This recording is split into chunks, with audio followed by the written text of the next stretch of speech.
नमस्कार। भगवान श्रीनिवास, जिन्हें हम भगवान वेंकटेश्वर के नाम से भी जानते हैं, तिरुपति धाम में विराजमान होकर अपने भक्तों की रक्षा और कल्याण करते हैं। पर क्या आप जानते हैं कि उनका विवाह किससे हुआ था? कौन थी वो दिव्य कन्या और क्या था उनके पूर्व जन्म से जुड़ा रहस्य? दरअसल स्कंद पुराण में इसका विस्तार से वर्णन है। स्कंद पुराण के अनुसार प्राचीन समय में ऋषियों ने ये जानने के लिए यज्ञ आरंभ किया कि त्रिदेवों में सर्वोच्च कौन है। तब ऋषि भृगु ने त्रिदेवों की परीक्षा लेने की सोची, जिसके बाद वो भगवान ब्रह्मा के पास पहुँचे। फिर ऋषि भृगु महादेव के पास जाते हैं, जहां उन्हें माता पार्वती के साथ होने की वजह से उनके असमय हस्तक्षेप के कारण उन्हें महादेव के क्रोध का भाजन बनना पड़ता है। अंत में जब ऋषि भृगु बैकुंठ पहुंचते हैं तो बैकुंठ में भगवान विष्णु आदिशेष पर विश्राम कर रहे थे और श्री महालक्ष्मी उनकी सेवा में उनके चरणों में विराजमान थी। ये देखकर भगवान विष्णु ने भी उन्हें नहीं देखा। ऋषि क्रोधित हो गए और उन्होंने भगवान के सीने पर प्रहार किया, जहां महालक्ष्मी निवास करती हैं। लेकिन भगवान विष्णु ने अपमान सहकर भी क्षमा का मार्ग अपनाया। इससे ये सिद्ध हुआ कि करुणा और धैर्य ही परम सत्ता के गुण हैं।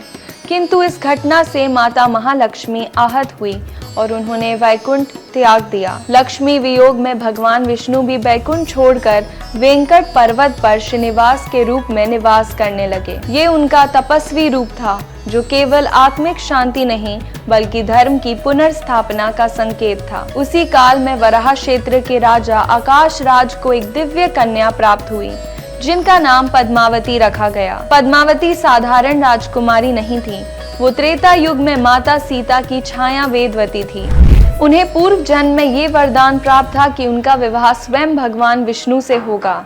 समय के साथ जब भगवान श्रीनिवास और पद्मावती का प्रथम साक्षात्कार हुआ तो ये केवल दृष्टि का मिलन नहीं था, बल्कि पूर्व जन्म के संस्कारों का जागरण था। दोनों के हृदय में उत्पन्न प्रेम सांसारिक नहीं बल्कि दिव्य और धर्ममय था, जिसे स्वयं नारद और बृहस्पति जैसे ऋषियों ने भी स्वीकार किया। भगवान श्रीनिवास का पद्मावती से विवाह किसी व्यक्तिगत इच्छा का परिणाम नहीं था, बल्कि इसके पीछे गहरा आध्यात्मिक कारण था। माता लक्ष्मी के वियोग से भगवान का गृहस्थ धर्म अधूरा था और कलयुग में भक्तों को साकार रूप में आश्रय देने के लिए देवी का साथ आवश्यक था। पद्मावती देवी लक्ष्मी का ही अंश थी।